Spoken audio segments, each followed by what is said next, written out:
আসসালামু আলাইকুম রহমতুল্লাহ। আমরা আজকে সাইফুল ভাইয়ের খেতে এসেছি এবং আমার সাথে বিশিষ্ট কৃষিবিদ চিচেং পং এসেছেন চায়না থেকে। উনি যে সবজিগুলো হাতে ধরে আছে দেখতে পাচ্ছেন, এটাই হচ্ছে সাইফুল ভাইয়ের ক্ষেতের চিচিং পং পাঞ্চি পং। আচ্ছা বা চুপা খেলা ধন্যবাদ। বাংলাদেশে আপনাকে স্বাগতম। বাংলায় বলে দিচ্ছি যারা বুঝতে পারবেন।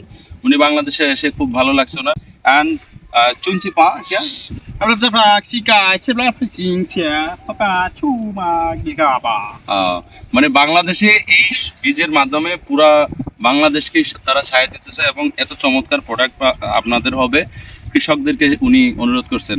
আচ্ছা বাকা তারপরে ছাপ সিকা এটা বাইরের দেশেও নেওয়া সম্ভব, সেটা আমি প্রশ্ন করেছিলাম।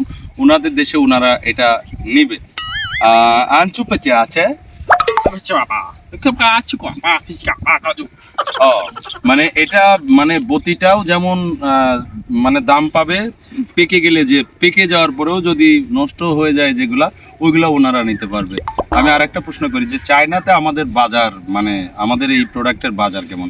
চুনচি পাচা চায়না আচ্ছা চুপা চু ফাসিকা সাবা এই চুকা আচ্ছা চু বাবা মানে দুই ধরনেরই, ছোট এবং বড় দুইটারই বাজার ওখানে অনেক ভালো।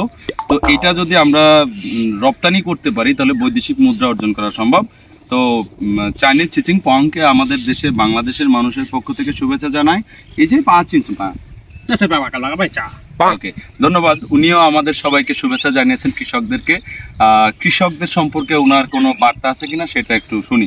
হ্যাঁ চিচু 5 চাউন্স ব্রেড চা আচ্ছা বা চো এ চুকো লেলে চো এ সুবা হা পি আচ্ছা বা পিও ইচো পা কাচু আচ্ছা বা রুচিয়ে আচ্ছা ওকে ওকে ওকে উনি বলতে চাচ্ছেন যে এই বীজের সাথে সাথে ওনারা জৈব সার বেশি ব্যবহার করতে বলতেছে, তাহলে পুরো মাঠ ধরেই অসাধারণ এরকম ফসল হবে। এই জন্য আপনারা জৈব সার এবং অনুখাদ্য বেশি ব্যবহার করবেন, রাসায়নিক কম ব্যবহার করবেন, এটাই উনি বলতে চেয়েছে। এবং কৃষকদেরকে উনি সালাম জানিয়েছেন ওনাদের কোম্পানির পক্ষ থেকে। সবাই ভালো থাকবেন, সুস্থ থাকবেন, নিরাপদে থাকবেন। আসসালামু আলাইকুম।